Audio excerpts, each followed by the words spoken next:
waa Puntland oo nus qarni jirsatay sidaa darteed waa nus qarni horumar ah waa nus qarni dimuqraadiyad ah waa nus qarni ammaan ah waa nus qarni intaasoo madaxweyne oo kala dambeeyay la doortay oo lagu doortay si dimuqraadi ah haddana madaxweynaha hadda jooga ee Puntland wuxuu Puntland u gudbiyay wax ay nus qarni sugaysay oo ah in dimuqraadiyad qof iyo cad ah loo gudbo Soomaaliya waa wax ku yar waxaan u maleynayaa xilli hore ugu dambeysay sidaa darteed waxay mudan yihiin isaga iyo xukuumaddiisuba bogaadin waxaan rabaa marka halka inaan idinka sheego haddeer waxaa khadkayna ku jira madaxweynihii dowladda Puntland Dr. Siciid Cabdulaahi Deni waxaan rabaa madaxweynaha Puntland si fudud inuu gaari karo ay tahay waxaan u maleynayaa inshallah qasab Puntland oo jirteenba marka waan ku faraxsanahay caawireer Germany inuu madaxweynaha inoo khudbeeyo sidoo kale marti fara badan oo ka timi wadanka Jarmalka iyo wadamadii iyo wadankii Soomaaliya afayeenka jaaliyadda soo halka fadhiya iyo rag fara badan oo kale insha Allah taala dilaad ku soo dhaweynaa daqiiqad gudaheedna waxaa khadkeena soo gali doona madaxweynaha dowladda Puntland Siciid Cabdulaahi Deni oo halkan khudbo ugu jeedin doona ila idin kala baxo idinka iyo madaxweynaha dowladda Puntland Siciid Cabdulaahi Deni oo runtii ahaa qofkii ugu horeeyay ee Soomaaliya qof iyo cod meeluu maamulo gaarsiiyay waan ku bogaadinaynaa waxay idin kala baxayaa idinka madaxweyne shacabkaagii reer Germany reer Puntland iyo ummadii Soomaaliyeed oo martiya baa halkan ku sugaysa wax badan bay reer Germany dalkii ku celiyeen waana ogsoon tahay waxaan rabaa inaan idin kala جالية جرماني في سوق العربي سوق الشباب وعن كفر حسنا هايمان من وقت يبدأ حفلة أكون مع موسى سين شيء لو تقول لي كسر ورد أساس في بوتلان وروكيا كنت خير أو تاريخ بوتلان سوق مرتي وهاي هاي معمر كنت بوتاجنا الدولة الصومالية يو maaragtay u adeegida bulshada gaar ahaan Puntland iyo guud ahaan Soomaaliya waxaan aad ugu faraxsanahay sida aad u maamuusteen sida aad maaragtay u wareegaysaan sida aad mar walba u qayb qaadanaysaan sidii dhismaha Puntland iyo Soomaaliyeed aad kaalinta weyn uga qaadateen Puntland taariikhdeeda iyo marxaladii soo martay farmoogiin waxaa sharaf noo ah inaan markaan أنا ما أتصل كذب لا هي وكل ذي Puntland إنه كل إنسان من كورياش اللي جاي في بطل يتقطع وشقق العضلة حتى لا يقوم بالزين إنه كورياش برلمان كأي مرتوية أي مقطع وعن ثم بعلم يا جودهان جالية بدل الساعة عن جالية التربة وكم الجالية من القرآن يصير بالوسعة أو في dalka loo qabo oo si guud iyo si gaar ah wararka qaarkood waqti badalkii ku garab gaadhay hadday tahay qoysaskii magaca iyo hadday tahay dadka guud ee ku tajaajirka Soomaaliyeed waxaa sharafii ah inaad noqoteen ummad iyada isku duuban oo dadka ay u ka maqan tahayna mar walba la socota waxaad ogtiin dalalka soo koraya ee dhismay waxa ay ku kala fiican yihiin oo ku kala dhismay sida jaariyadooda fursadaha fiican helay oo dalalka degan aaday wadanaha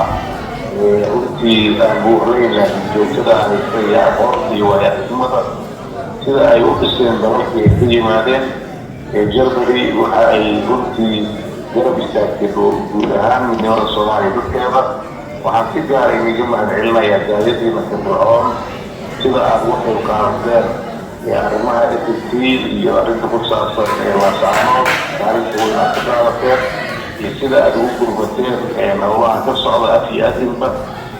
runtii dhalinyaro firfircoon oo bulshada Soomaaliyeed qiimo ugu fadhida ayaa ku nool dalka Germany oo aan si gaar ah u wada salaamayo anaan hadda kala soocayno oo kala magacaabay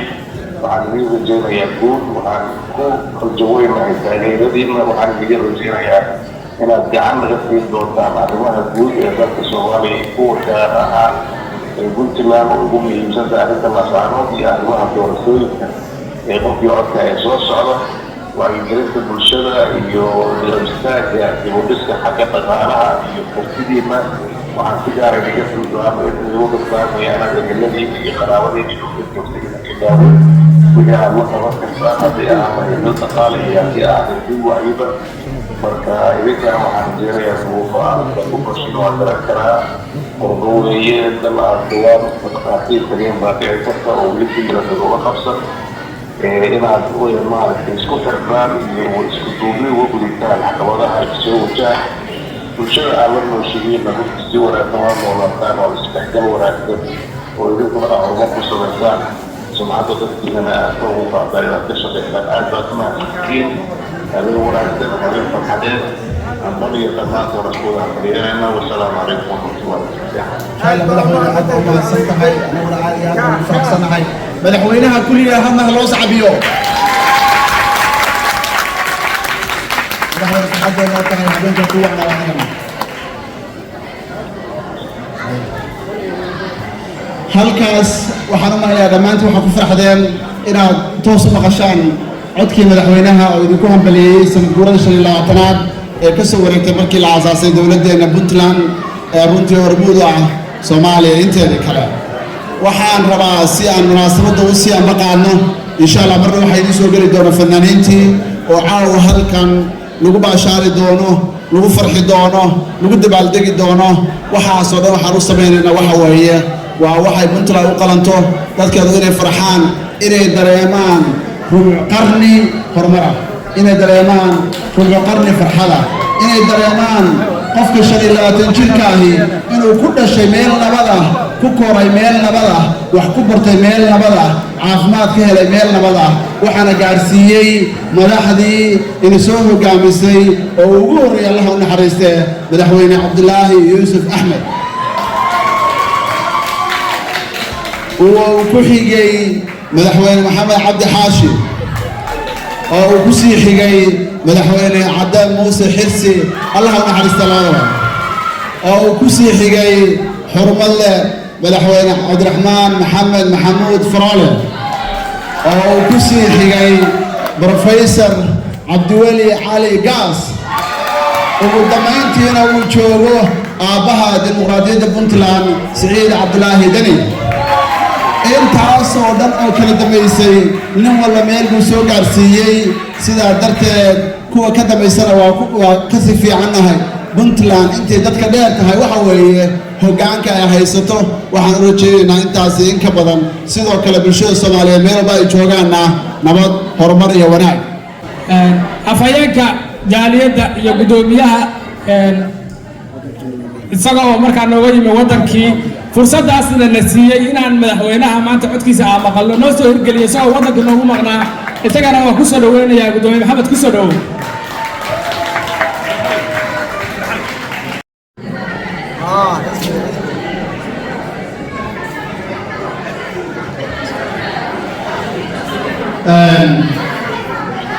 waxaa soo dhaweynayaa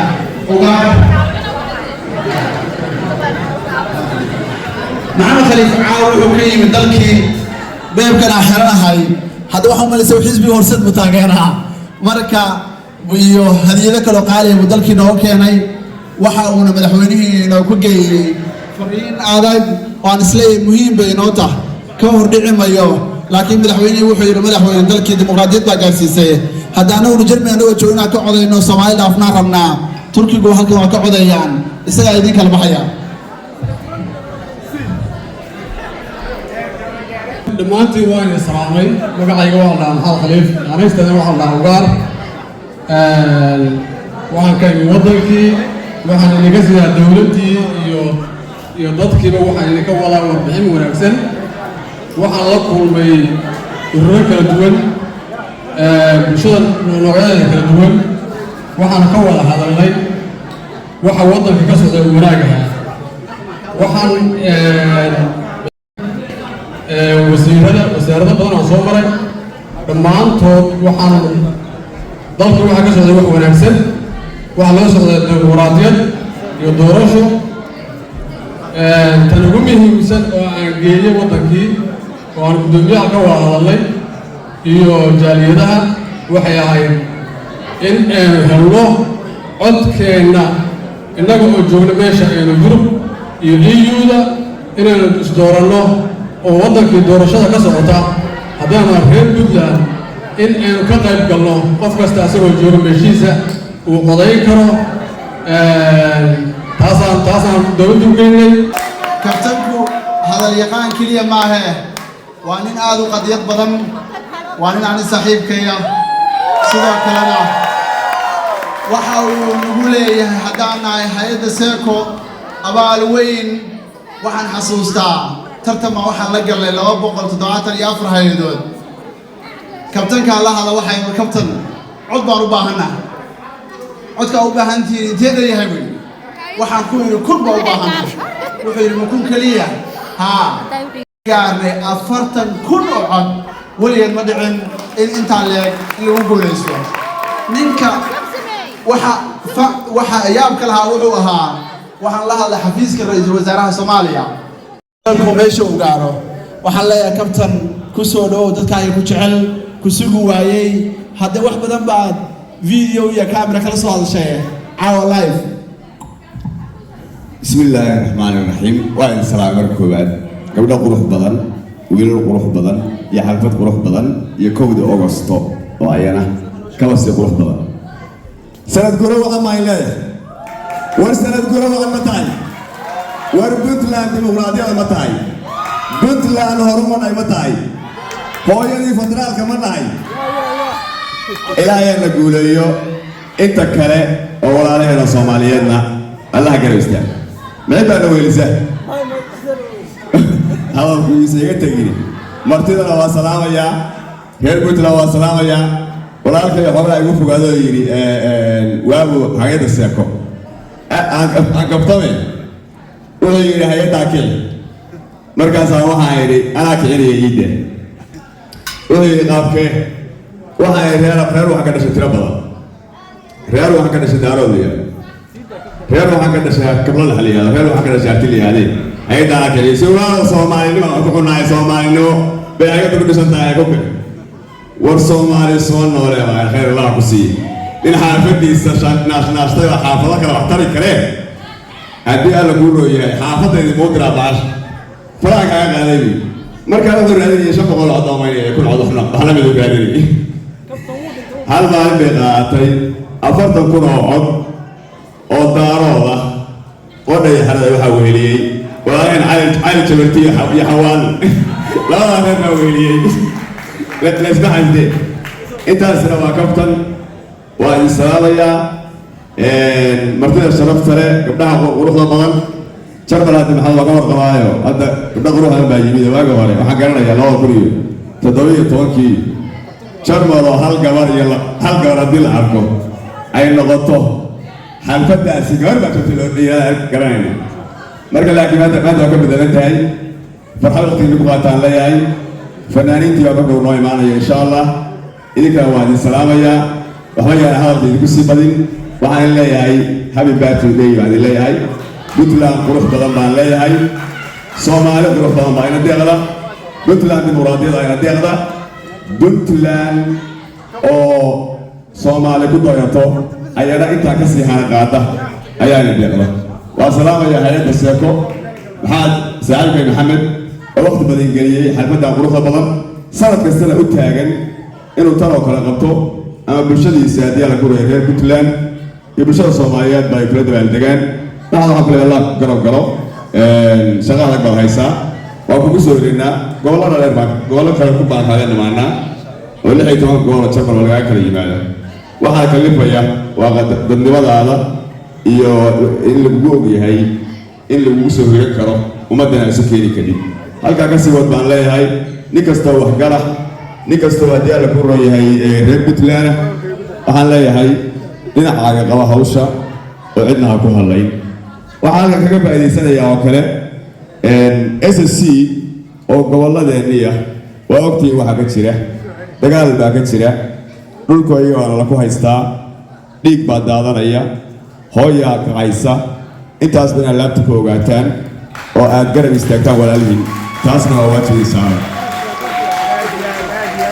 ما أمد أن يكون معنا ينكي يهيلي ينكي كهيلي لكن واجب مقدسة أو دينية أو إنسان ولكن أهيلي هدو خلديها أهيلي هدي لا يخلديها أهيلي حديث كنبي قالها هدي لا يخلديها أهيليو قرب استك هدو خلديها أهيليو قبو وربكنا سمعت واحد بعت اللي أنيك الروا على يخلدي اللوكس الوايس واضح واجب كالنصارى أو إلهين أمر يا وحياي إن أهيليو قرب استاجلو ماشي كل إنسان عبود والله إلهي تعالى سلسلة لماتين وما سنتين خير بدل بدير الجنيا وأنا سوق ويا الله حي والسلام عليكم ورحمة الله تعالى وبركاته. gudoomiyaha qabaqaabada Yaxya Axmed Siciid oo raasana kalmad soo ka jeediyay. Assalaamu calaykum dhamaantiin waa salaamantiin maanta waa maalin weyn oo aan u dabaaldegayno 25 sano oo baraare iyo barwaaqo iyo nabadgelyo iyo amni ay Puntland ku soo caanamaashay waxaan salaamayaa dhammaan ka soo qaybgalayaasha oo waqtigooda u soo huray inay u dabaaldegaan maalintooda iyo weynintooda Puntland mar walba waxay 25 sano ku soo gaartay waxay ahayd qor isku dhiib iyo madaxweyne kasta inuu soo gaarsiiyay madaxweynaha kale wax la garan karo madaxweynihii kalena oo halka ka sii qaaday hadda dhaga kale maanta waxay ku jirnaa 25 sano kadib doorashadii madaxweynaha oo hubanti la'aan aan ku jirno iyo qalalaase siyaasadeed madaxweyne dani wuxuu ka shaqeeyay wax fiican oo bilow ah iyo dimuqraadiyad laakiin khasab ma aha ama wuxuu ku qasban yahay inuu isagu dhamaystiri karo waxaan leenahay haddii madaxweynaha ay ku adag tahay ama waqtiga madaxweynaha ka dambeeya iyo dawladda ka dambaysa ayaa dhamaystiri karta marka waxa weeye muhiimaddu waxa weeye Puntland nabadgelyadeeda iyo amnigeeda iyo inaan xoog waxba lagu maquulin xoogna waxa weeye waxa ugu xun midka xariga ka jara marka waxa weeye Puntland waxa leenahay horumar iyo guul wassalaamu calaykum waraxmatullaahi wabarakaatuh fanaaniintii iyo martidina way noo joogtaa kalmad yar aan xaraama gudoomiyaha ku soo wareejiyo ku soo xiri doono insha Allah muusikana nala sideen hadda waxaa inoo soo gelaya fanaaniinta caawa halka inoo diyaar ah oo tirabeela waxaan rajaynayaa insha Allah haddii la haymo inaan caawa halkan ku damaashaadno dhammaantood ku faraxno